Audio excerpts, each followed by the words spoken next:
Okay जी। अच्छा, अभी ऐसा करें कि आप लोग अपना माइक जो है ना वो ऑफ कर लें। जब आपने क्वेश्चन पूछना होगा तब आप इसको ऑन कर सकते हैं।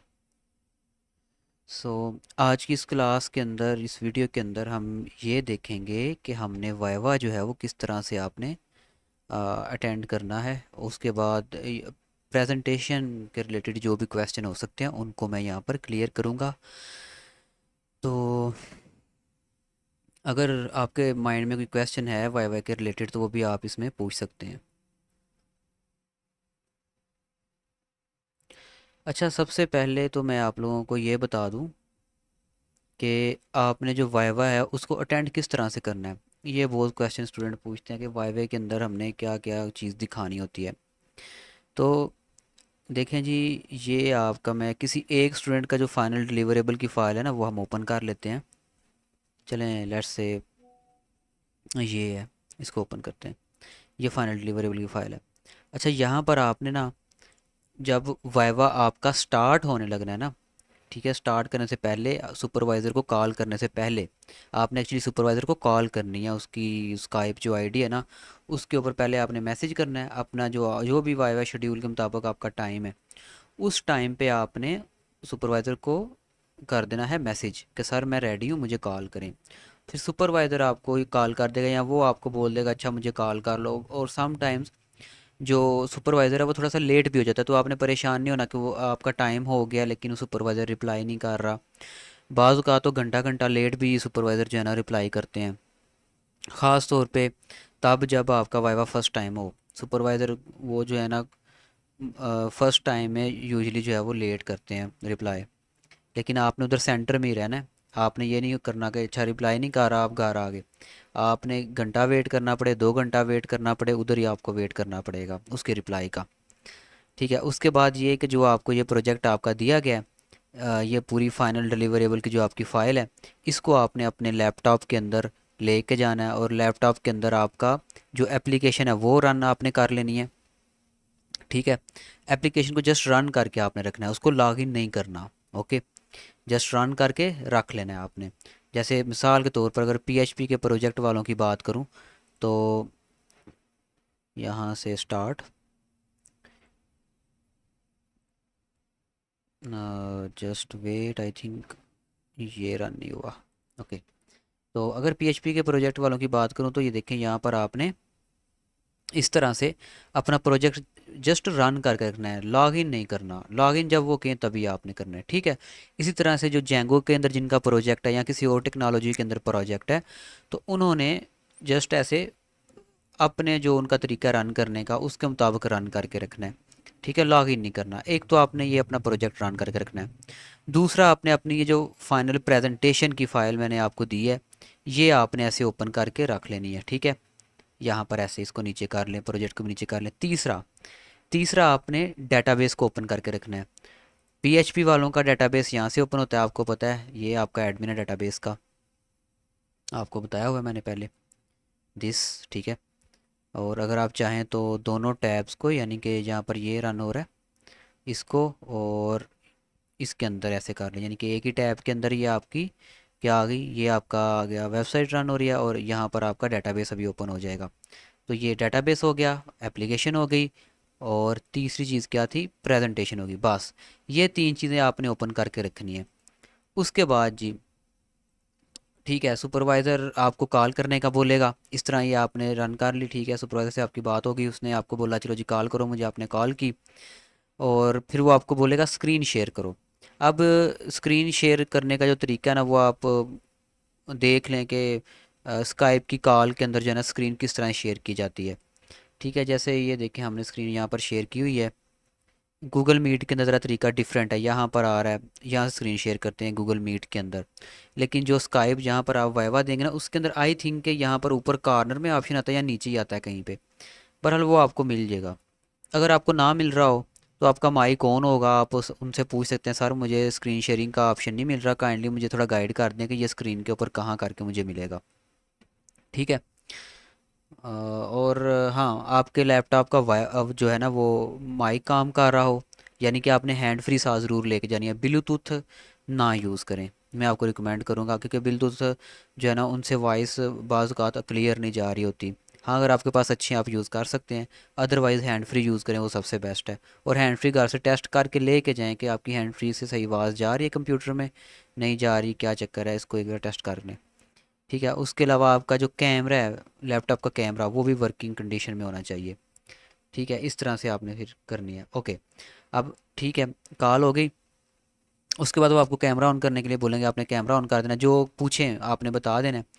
ठीक है, अगर कुछ ना ओपन करने के लिए बोले तो आपने सबसे पहले अपनी क्या ओपन करनी है, ये वेबसाइट ऐसे ओपन कर लेनी है। ठीक है, बाकी वो जैसे जैसे बोलते जाएं फिर उनको फॉलो करते जाएं, कोड के अंदर चेंजिंग करें तो वो भी आपने कर लेनी है। अच्छा, ये एक चीज़ भूल गए कि आपने कोड भी अपना ओपन कर लेना है, विजुअल स्टूडियो को भी ओपन करके अपना प्रोजेक्ट इसके अंदर ओपन कर लेना है। ठीक है, बाकी फिर जिस फाइल के अंदर वो चेंजिंग करने को बोलें, जैसे जैसे बोलते जाएँ तो वो आपने करते जाना है। ओके, कुछ इस तरह से। तो एक चीज़ मैं आपको बता दूँ, मोस्टली सुपरवाइज़र आपसे ये क्वेश्चन करेंगे, अच्छा आप मुझे ये बताएं आपने किससे बनवाया है। आपने कभी भी उनको ये नहीं कहना कि मैंने वो फ़लाने बंदे से बनवाया। आपको अगर एक लफ्ज़ भी नहीं ना आ रहा, आपने फिर भी नहीं मानना कि मैंने किसी से बनवाया। आपने यही कहना, सर मैंने, हाँ ठीक है, अगर आपका ज़्यादा ही बुरा हाल है, आपको नहीं आ रहा, ठीक है, कंफ्यूज हो गए हैं, कोई और रीज़न बन गई है, तो आपने उनको यही बोलना है कि मैंने सीनियर से हेल्प ली थी, ठीक है, और मैंने पैसे दे के नहीं बनवाया। ये बात याद रखें। अगर आप ये उनको कह देते हैं कि हाँ मैंने पैसे दे के बनवाया है, वो बड़ी हमदर्दी से पूछ रहे और आपने भी हमदर्दी में बता दिया है, तो ये उनके लिए बिल्कुल आसान हो जाएगा। वो आपको सिंपल सा कमेंट देगा कि थर्ड पार्टी डेवलपमेंट, और आपको फेल कर देगा। मोस्टली इस तरह होता है। तो आपने मानना ही नहीं, आपने यही कहना है मैंने सुपर सीनियर के साथ मिल के बनाया है। ठीक है, कुछ चैट जीपीटी से हेल्प ली, कुछ सीनियर से हेल्प ली, कुछ ऑनलाइन रिसर्च वगैरह किया। तो आप चैट जीपीटी को मेंशन कर सकते हैं, ऐसा नहीं है कि आप नहीं मेंशन कर सकते, कहना मैंने चैट जीपीटी से भी कुछ कोड लिखवाया था, इस तरह से। ठीक है, बाकी उम्मीद है जितनी आपको तैयारी करवाई है इंशाल्लाह आप कहीं पे अटकने नहीं लगे। और क्या था जी, ठीक है, ये हो गया।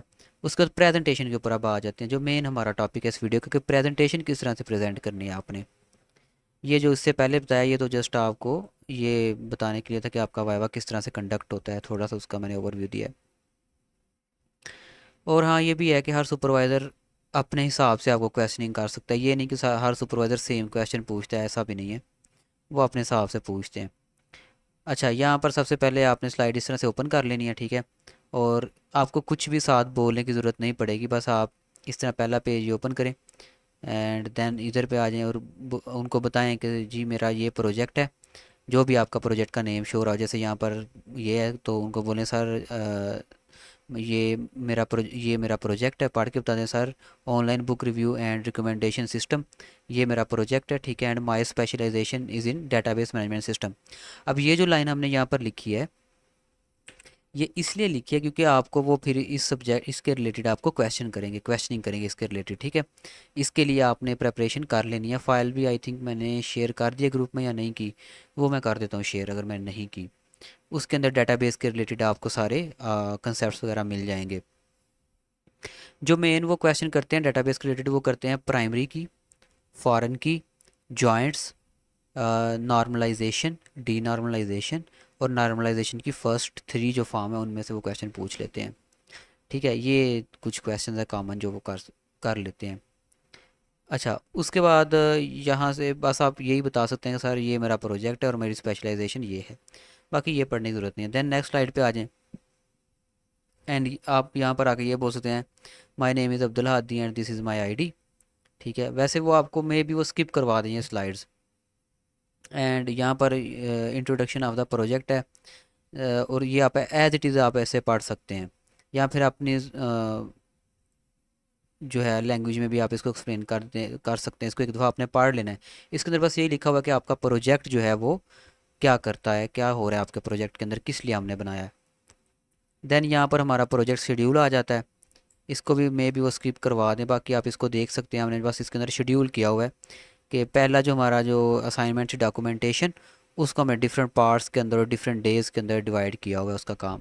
फिर फाइनल डिलीवरेबल को भी हमने different parts and different days के अंदर डिवाइड किया हुआ है। देन आ जाती है आपकी यूज़ केस डायग्राम। अब यहाँ से वो आपको क्वेश्चनिंग कर सकते हैं। यूज़ केस डायग्राम जो है ना, ये बताती है कि आपके प्रोजेक्ट के अंदर कौन सा यूज़र कौन कौन से काम कर सकता है। ठीक है। यहाँ पर अगर यूज़र यूज़ केस डायग्राम के कंपोनेंट्स की बात करूँ ना, तो यहाँ पर दो तीन मेन कंपोनेंट हैं। एक तो ये हो गए, इनको हम बोलते हैं एक्टर। अगर वो पूछ रहे हैं आपके वेबसाइट के या सॉफ्टवेयर के या सिस्टम के एक्टर कितने हैं, तो यहाँ पर देख सकते हैं कस्टमर और एडमिन, तो टोटल कितने एक्टर हुए? दो। अगर सिर्फ कस्टमर है फिर एक, या अगर सिर्फ एडमिन है तो फिर भी एक ही।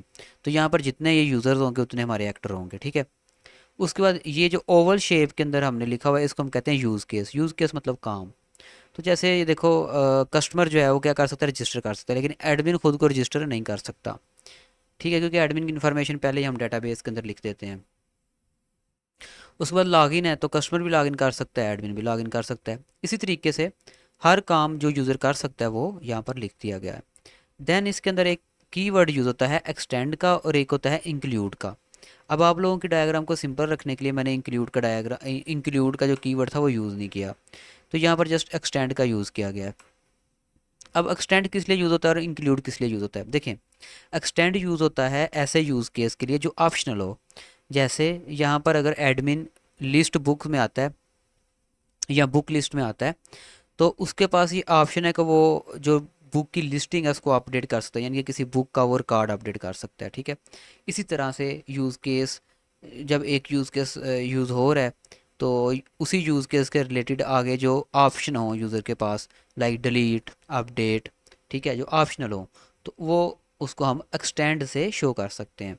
और इंक्लूड एक ऐसा होता है, वैसे यहाँ पर यूज़ नहीं हुआ। इंक्लूड का जो रिलेशन अगर होगा ना दो यूज़ केस के दरमियान, तो फिर उसका मतलब ये होगा कि ये यूज़ केस ऑप्शनल नहीं है। इस यूज़ केस के साथ दूसरा जो यूज़ केस होगा जो हमने इंक्लूड के रिलेशनशिप के साथ बनाया होगा, इस यूज़ केस के साथ वो दूसरे का रन होना लाजमी होता है, ठीक है। जैसे एक बहुत ही सिंपल एग्जांपल आपको देता हूँ, यहाँ पर वैसे नहीं है वो। यहाँ पर फ़र्ज़ करें एक होता जी यूज़ केस मेक पेमेंट का, ठीक है, मेक पेमेंट। अब मेक पेमेंट के साथ एक और यूज़ केस होता है यहाँ पर वेरीफाई पेमेंट का, ठीक है, या वेरीफाई डिटेल, पेमेंट डिटेल। तो जब पेमेंट यूज़र करेगा तो ज़ाहिर बात है उसकी जो पेमेंट की डिटेल है वो तो वेरीफाई होंगी, ठीक है। तो दोनों के दरमियान, दो यूज़ केस के दरमियान जो रिलेशनशिप बनेगा वो होगा इंक्लूड का। तो जब उसका मतलब ये होगा कि जब एक यूज़ केस जो पेरेंट यूज़ केस है वो रन होगा, तो उसके साथ जो उसका चाइल्ड यूज़ केस है वो भी उसका रन होना लाजमी है। उसके अलावा यहाँ पर ये जो बाहर आपको नज़र आ रही है, ये बॉक्स बाहर जिसके अंदर हमारे यूज़ केसेस हैं, इस बॉक्स को हम कहते हैं सिस्टम बाउंड्री, ठीक है। ओके, तो यहाँ पर जितने कंपोनेंट्स हैं मैंने आपको सबके नाम बता दिए। ये एक्टर, ये भी actor, system boundary, use case this Oval, ठीक है, और ये रिलेशन इसका एक्सटेंड का या इंक्लूड का। That's it. Now move to next diagram. अब ये जो हमारी डायग्राम है इसको हम शॉर्ट फॉर्म में कहते हैं ईआर डायग्राम, और इसकी full form entity relationship diagram. अच्छा देखें, अब हमारे प्रोजेक्ट के अंदर एंटिटी हम किसको कहते हैं? एंटिटी हर उस चीज़ को कहते हैं जिसका हम डाटा स्टोर कर रहे हो। जैसे यूज़र का डाटा स्टोर कर रहे हैं तो इसको हम एंटिटी बोलेंगे। एडमिन है, इसका डाटा स्टोर कर रहे हैं, इसको भी एंटिटी बोलेंगे। या सिंपली अगर बात करूँ तो हर वो चीज़ जिसका हमने टेबल बनाया होता है उसको हम एंटिटी बोलते हैं, ठीक है। तो इन्हीं इन्हीं एंटिटीज़ का हम फिर बाद में टेबल बनाते हैं डेटाबेस के अंदर।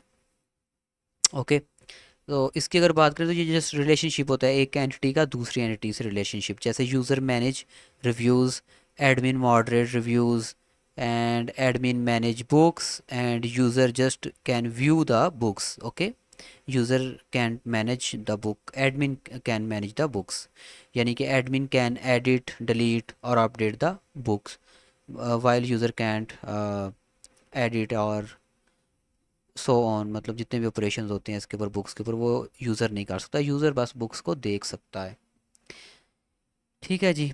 इसी तरह book have wish list, sorry wish list have book, जो एक विश लिस्ट है उसके अंदर बुक होंगी। इस तरह से user can view the wish list. इसके बाद यहाँ पर ये हमारी एंटिटी है, और ये एंटिटी की आ जाती हैं प्रॉपर्टीज़। ओके, ये उसकी प्रॉपर्टीज़ हैं। जैसे एडमिन की अगर एग्जांपल लूँ तो एडमिन का ईमेल क्या होगा, उसकी आईडी क्या होगी, उसका पासवर्ड क्या होगा, इस तरह से, ठीक है। ये भी हो गई, ये होगी प्रॉपर्टीज़, ये होगी एंटिटी, और ये हो गया हमारा रिलेशन। डायमंड जो सिंबल यहाँ पर यूज़ हो रहा है इसके अंदर हम उनके दरमियान आपस के अंदर जो रिलेशन है वो क्या होगा वो शो करते हैं। इसके बाद यहाँ पर एक और चीज़ है जो बहुत इंपॉर्टेंट है, वो ये है। यहाँ पर देखें जब ये लाइन शुरू हो रही है तो आपको ये कुछ एक मार्क सा नज़र आ रहा है, 1 बार लगी हुई है, और इस तरफ आपको ये एक पंजा सा नज़र आ रहा है, जैसे कौवे का पंजा होता है ना, वैसे। ये नोटेशन है हमारी, इसको हम कहते हैं क्रॉस फुट नोटेशन। इस नोटेशन का नाम है क्रॉस फुट नोटेशन। और ये शो करती है जी, इसे हम कहते हैं मल्टीप्लिसिटी। क्या कहते हैं? मल्टीप्लिसिटी। ये शो क्या करती है? ये शो करती है, अगर देखें यहाँ पर जस्ट एक बार हो इसका मतलब होता है 1, और इस तरफ अगर ये जो पंजा है इसका मतलब होता है मैनी। ठीक है, सिंपल, बहुत सिंपल है। अब ये शो क्या करता है? मल्टीप्लिसिटी का क्यों हम यूज़ करते हैं? ये शो करवाती है कि एक जो यूज़र है वो कितने रिव्यूज़ को मैनेज कर सकता है। तो one user can manage many reviews, okay. और अगर इस तरफ से उल्टा देखें तो रिव्यू जो है, एक रिव्यू, वो उसको मैनेज कितने यूज़र कर सकते हैं? तो उसको एक ही यूज़र मैनेज कर सकता है। ठीक है, यानी कि ऐसा नहीं है, फ़र्ज़ करो अगर एक वेबसाइट है ना, उसके ऊपर 10 यूज़र रजिस्टर हैं, मैं हूँ, गुफरान है, ठीक है, ये अब्दुल हादी है, अबीहा है, ठीक है। तो अब आपका अपना अपना अकाउंट है अलग। अब ऐसा नहीं हो सकता कि एक यूज़र उठ के दूसरे यूज़र के रिव्यू को मैनेज कर दे, यानी कि दूसरे जो रिव्यू गुफरान ने दिया है उस रिव्यू को मैं अपने अकाउंट से लॉगिन होकर चेंज कर दूं। ऐसा नहीं हो सकता, आपको पता है ये रॉन्ग है। अगर इस तरह होगा तो वेबसाइट के ऊपर रिव्यू देने का तो कोई फ़ायदा ही नहीं ना होगा, वो तो फिर एक गलत हो जाएगी वेबसाइट हमारी। तो जस्ट इस चीज़ को ज़ाहिर करती है ये मल्टीप्लिसिटी। सेम इसी तरह से अगर यहाँ पर देखें तो one user can view one wish list. Wish list तो एक ही होती है ना, एक विश लिस्ट के अंदर काफ़ी सारी बुक्स हो सकती हैं, ठीक है, लेकिन जो एक विश लिस्ट है उसके अंदर एक ही यूज़र की जो है ना वो बुक्स, जो उसको फेवरेट बुक्स हैं वो शो होंगी। ठीक है, ऐसा नहीं हो सकता कि जी मेरी मेरा मैंने अपना अकाउंट लॉगिन किया हुआ है और उसके अंदर वो गुफरान की भी फेवरेट बुक शो हो रही हैं, उसके अंदर बाकी यूज़र की भी फेवरेट लिस्ट शुरू हो रही शो हो रही है। तो इसी चीज़ को जस्ट जो है ना बताने के लिए यहाँ पर ये हम मल्टीप्लिसिटी यूज़ करते हैं, और इसको क्लास डायग्राम में भी यूज़ करते हैं हम। उसके अलावा इसको हम डेटाबेस के टेबल में भी इस मल्टीप्लिसिटी को हम यूज़ करते हैं। सो ये सिंबल है मल्टीप्लिसिटी का, 1 to many हम इसको पढ़ते हैं। ये आपको बता दिया। ये रिलेशनशिप आ गया डायमंड सिंबल में, ये हमारी entity and these are the properties of entity. उसके बाद एक चीज़ और है, एक चीज़ मैं जो मिस कर रहा हूँ यहाँ पर, वो ये है कि यहाँ पर आपको ये आईडी के नीचे एक सिंगल बार नज़र आ रही है। इस बार का मतलब क्या है? इस बार का मतलब ये है कि ये हमारी प्राइमरी की है। ठीक है, दैट्स इट। नेक्स्ट, प्राइमरी की डेटाबेस के अंदर वैसे यूज़ होती है, और प्राइमरी की का मतलब ये होता है कि रिकॉर्ड को हम किस तरह से यूनिक बना रहे हैं। जैसे एक क्लास के अंदर हर स्टूडेंट का रोल नंबर अलग अलग होता है ना, इसी तरह से डेटाबेस के अंदर हम हर टेबल के अंदर एक ज़रूर प्राइमरी की बनाते हैं आईडी के नाम से, जो खुद ही इंक्रीमेंट हो ही जाती है। लाइक जब एक रिकॉर्ड एंटर हुआ है जिसकी आईडी 5 है, अब नेक्स्ट रिकॉर्ड जब डेटाबेस में ऐड होगा तो उसकी खुद ही आईडी सेट हो जाएगी 6। तो ये जो आईडी फील्ड होती है इसको हम ऑटो इंक्रीमेंट भी रखते हैं, और इसको हम प्राइमरी की बोलते हैं, और ये यूनिक होते हैं, 2 रिकॉर्ड की एक आईडी नहीं हो सकती। नेक्स्ट, फिर आ जाता है आपका जी डेटाबेस। अब जो जेंगो का जिनका प्रोजेक्ट है उनका थोड़ा सा ये डिफरेंट होगी स्लाइड्स। उनका ये रिलेशनशिप नहीं होंगे, उनका जस्ट टेबल्स के नेम शो हो रहे होंगे, और उसके नीचे उसकी टेबल के जो कॉलम है उनके नेम शो हो रहे होंगे। तो ये पीएचपी वालों का है। ठीक है, ये आपका डेटाबेस का स्ट्रक्चर है। ठीक है, इसके अंदर एडमिन का टेबल जो है इसका रिलेशनशिप किसी से कोई नहीं है, जो आप देख सकते हैं किसी से कोई रिलेशनशिप कोई नहीं। रिलेशनशिप असल में तब बनता है जब हम एक टेबल की जो कोई की है ना, एक टेबल का जो कॉलम है उसको हम किसी दूसरे टेबल के अंदर यूज़ कर रहे हों। ठीक है, इसी को हम फॉरेन की भी कहते हैं। जैसे यहाँ पर अगर मैं आपको एग्जांपल दूँ, तो अब हम ये यहाँ पर ये आ गया यूज़र का टेबल, इसके अंदर कौन कौन से कॉलम है? ID, name, email, password and favourite, Zener. ठीक है, अब यहाँ पर एक रिव्यू का फिर हमने टेबल बनाया हुआ है जिसके अंदर रिव्यूज़ सेव होंगे। इसके अंदर क्या क्या कॉलम है? ID, user ID. अब यूज़र आईडी देखें यहाँ पर, ये आईडी यहाँ पर यूज़ हो रही है, यूज़र आईडी। ये हमने यहाँ पर क्यों यूज़ की? क्योंकि हम ये रिकॉर्ड रखना चाह रहे हैं कि जो फलाना रिव्यू है वो किस यूज़र ने दिया। ठीक है, तो इसलिए क्या होगा कि यहाँ पर ये जो आईडी है ना, यहाँ पर हम इसको यूज़ करेंगे। इसी को हम फॉरेन की कहते हैं। ठीक है, किसी दूसरे टेबल की जो कॉलम है, जो प्राइमरी की है, उसको किसी दूसरे टेबल के अंदर यूज़ करना। ठीक है, इसको हम कह रहे हैं, कहते हैं कि हम फॉरेन की यूज़ कर रहे हैं। ठीक है, ऐसी आईडी जो किसी दूसरे टेबल की हो लेकिन यूज़ किसी अदर टेबल में हो रही हो, उसको हम फॉरेन की कहते हैं। ठीक है, तो देखें, हमने इस टेबल की फॉरेन की इसके अंदर यूज़ किया है ना, तो इन दोनों का आपस में रिलेशनशिप बन जाएगा। ठीक है, इसी तरह से अगर ये देखें बुक्स का जो टेबल है, तो यहाँ पर बुक आईडी भी आई होगी, रिव्यूज़ के टेबल के अंदर बुक आईडी भी यूज़ हुई है, क्योंकि हम ये भी रिकॉर्ड रखना चाह रहे हैं कि अच्छा ये जो रिव्यू है ये किस बुक के ऊपर हुआ है। ठीक है, तो इसलिए बुक की आईडी यहाँ पर यूज़ हुई है। तो फिर इनका दोनों का आपस में रिलेशनशिप बन गया। इसी तरह से हर वो टेबल का रिलेशनशिप बनेगा जिनकी आपस के अंदर फॉरेन की बनी हुई है। जैसे बुक आईडी यहाँ पर भी यूज़ हुई है, तो इसका और इसका भी रिलेशनशिप बन गया। उसके बाद यहाँ पर कौन सी यूज़ हुई है, रिव्यू आईडी यूज़ हुई है यहाँ पर। ठीक है, जो कि इस टेबल का कॉलम है आईडी, रिव्यू आईडी, तो यहाँ पर यूज़ हुई है, इसलिए इन दोनों का भी रिलेशनशिप बन गया। बाकी ये ना डिज़ाइन नहीं था कर रहा खुद इसको, तो इसलिए मुझे ये लाइन लगानी पड़ी थी। ये डिज़ाइन आपको मिल जाता है। ये वैसे मैं जैम्प की बात कर रहा हूँ, जिनका पीएचपी का प्रोजेक्ट है ना, ये खुद ही एक्चुअली डेटाबेस को ना ये डिज़ाइन हमें प्रोवाइड कर देता है जैम्प। तो ये बन नहीं था रहा। यहाँ पर जाएंगे, और अगर मैं यहाँ पर कोई डेटाबेस सेलेक्ट करता हूँ, ये जैसे सिलेक्ट है, और इसके मैं जाता हूँ फिर डिज़ाइनर में, तो आप देखेंगे इसकी जो डिज़ाइन है, ये देखिए ये हमें खुद ही दे दिया इसने, बस इसको हमें अरेंज करना पड़ेगा। थोड़ा इसने क्लटर कर दिया ना, ये वही है डेटाबेस जो मैं आपको दिखा रहा हूँ। ठीक है, ये कुछ इस तरीके से। समटाइम्स ये इसको एक्यूरेट नहीं करता, क्योंकि ये देखो यहाँ पर ये रिव्यू आईडी यूज़ हुई है इस टेबल की। ये है जी, किस टेबल की आईडी है, इस टेबल की रिव्यू आईडी। ठीक है, लेकिन इसने इसके अंदर रिलेशनशिप को नहीं बनाया हुआ, तो ये इसलिए खुद फिर हमें लाइन लगा के बनाना पड़ जाता है, जैसे मैंने किया हुआ। ये देखो ये लाइन मैंने खुद से लगाई है। ठीक हो गया, ये थी डेटाबेस डायग्राम। नेक्स्ट, नेक्स्ट आ जाए यूज़र इंटरफेस पे। ये यूज़र इंटरफेस है जस्ट आपका, ये आप देख सकते हैं। जब आप लॉगिन करते हैं, उन्होंने बोला होता है कि मेरे को ये एक यूज़र इंटरफेस दो। उसके बाद आ जाता है आपके क्वेरीज़ के रिज़ल्ट। यहाँ पर कुछ रिज़ल्ट हमने शो किए हैं, तो ये उनको आप बता सकते हो कि कौन से हैं। जैसे ये select from admin where ID 1, यानी कि हम एडमिन शो करवा रहे हैं कि एडमिन के टेबल के अंदर क्या डाटा है। सिलेक्ट की क्वेरी रन हुई है। उसके बाद यहाँ पर हम सेलेक्ट क्वेरी रन कर रहे हैं रिव्यू रिप्लाइज़ पे, तो जितने भी रिव्यूज़ के ऊपर रिप्लाइज़ हैं इनके, वो यहाँ पर शो हो जाएंगे। इनका प्रोजेक्ट में था ये रिव्यू रिप्लाइज़ का टेबल, तो यहाँ पर हमने सेलेक्ट की क्वेरी रन की हुई है। सेलेक्ट की क्वेरी जब हम रन करते हैं, उसका मतलब ये होता है कि हम जितने भी उसके अंदर रिकॉर्ड्स हैं ना टेबल के अंदर, उनको शो करवाना चाह रहे हैं। तो ये रिजल्ट वाली स्लाइड के ऊपर आपके डाटाबेस के ऊपर जो हमने क्वेरीज रन की होंगी, उसके कुछ रिजल्ट्स होंगे। देन टूल्स की स्लाइड आ जाए, यहाँ पर बस ये लिखा होता है कि हमने पूरा प्रोजेक्ट बनाने के दौरान कौन कौन सा टूल यूज़ किया है। तो V S code, draw dot I O use होता है ये डायग्राम्स बनाने के लिए। ये diagram draw dot I O पे बनी है। ये एक वेबसाइट है ड्रा डॉट आई ओ, बिल्कुल फ्री है। तो इसके ऊपर हम डायग्राम्स वगैरह बनाते हैं, तो ये डायग्राम जो है ना उसमें बनी हुई है। उसके बाद यहाँ पर जो आपकी यूज़ केस डायग्राम है, ये भी वहाँ पर ही बनी हुई है ड्रा डॉट आई ओ पे। उसके बाद ये थैंक यू की स्लाइड आ जाती है, और बस फिर आपका ये कंप्लीट हो जाता है। अच्छा, यहाँ तक अगर किसी का क्वेश्चन है तो वो आप पूछ सकते हैं। ये जो टूल्स आपने बताए हैं ये स्लाइड बनाने के लिए यूज किए हैं या वेबसाइट बनाने के लिए? ओके, वेबसाइट बनाने के लिए just VS S code. Draw dot I O website को या अपने सॉफ्टवेयर को हमने डिज़ाइन करने के लिए यूज़ किया है। ठीक है, क्योंकि इसके अंदर जस्ट डायग्राम बनी है ड्रा डॉट आई ओ में। बाकी एम एस ऑफिस के अंदर आपको पता है रिपोर्ट्स वगैरह लिखने के लिए हमने यूज़ किया है। जैसे आपका डिज़ाइन डॉक्यूमेंट जो है ना, उसको लिखने के लिए हमने एम एस ऑफिस को यूज़ किया हुआ है।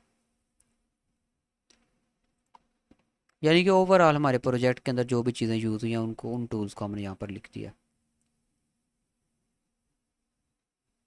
क्लियर है?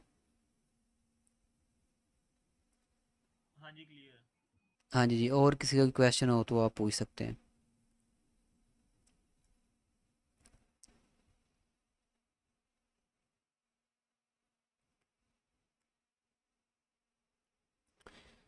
ठीक है, आई थिंक आपका कोई क्वेश्चन नहीं है, तो मैं ये क्लास को जो है ना एंड कर रहा हूँ। ओके, और बाकी आप लोगों के लिए गुड लक जिनका सुबह वाइवा है। जी जी, पूछें पूछें, क्या क्वेश्चन है? फाइनल रिपोर्ट के बारे में पूछेंगे वो। नहीं, उसके बारे में बिल्कुल नहीं पूछेंगे। बाकी इसकी वीडियो आप एक दफ़ा यूट्यूब पे चढ़ा दीजिएगा। बिल्कुल, ये वीडियो मैं यूट्यूब पे अपलोड करूँगा। क्योंकि अभी कुछ कॉन्सेप्ट्स ऐसे हैं कि मेरी वीडियो बीच में बंद हो गई थी नेट ठीक प्रॉब्लम है, की वजह से ठीक है। तो वो मैं उधर से देख लूँगा। जी ठीक है, ओके। आज वो मैंने चेक किया था, मेरा वाइवा शेड्यूल हो गया, 22 तारीख का है मेरा वाइवा। 2:50 का है, 2:50 PM। ठीक है, ओके ओके। आपकी प्रिपरेशन तो अब कंप्लीट हो गई है, लेकिन अगर फिर भी आपको कोई क्वेश्चन हो, ठीक है, तो वो आप मेरे से पूछ सकते हो। अच्छा जी, हाँ एक जी, और हाँ, ठीक है, वो एक मैंने स्टूडेंट है। मैंने जी जी। मैं कह रहा आपने हूँ कि वो कोड जो है वो मैंने ओपन किया था, तो वो कोड में से कुछ चीज़ें जो है ना वो मुझे जैसे जैसे मैं देखता जाऊंगा ना, तो वो फिर मैं आपसे पूछ लूंगा अगर कोई चीज़ समझ नहीं। बिल्कुल, आप पूछें, ग्रुप के अंदर मैसेज करें, मैं रिप्लाई करूँगा। और अच्छा, एक स्टूडेंट है जिनकी तैयारी रह गई है, वो ये है अबीहा। ठीक है, तो इनका काफ़ी लेट है, 28 को है ना आपका अबीहा, तो मैं आपको करवा दूंगा प्रेपरेशन। ठीक है, आपकी ठीक अ, है, ओके। हाँ, आपकी जो अलग से प्रेपरेशन रहती है ना आपके वाइवे, आपके प्रोजेक्ट के रिलेटेड, ठीक है, स्पेशल जो आपका ठीक है। प्रोजेक्ट के रिलेटेड, वो मैं आपको करवा दूंगा। Okay okay. हाँ, तब तक वैसे मैं आपको वो भी दूंगा, गुफरान को मैंने लिस्ट प्रोवाइड की है प्रेपरेशन के लिए, तो वो आपको भी दूंगा, वो भी आपको सेंड कर देता हूँ। उसकी आपने प्रैक्टिस आज से शुरू कर देनी है। कल भी तो आपने कुछ सेंड किया था, वो नहीं था? लिस्ट सेंड की थी मैंने आपको कल। मेरे ख्याल से की थी ना आपने। आपने बस कहा था ठीक है, आज सारी देख लेना। ओके ओके, ठीक है, फिर वही है। चले, मैं रिकॉर्डिंग ये एंड कर रहा हूँ, क्योंकि आपका अब कोई क्वेश्चन नहीं है।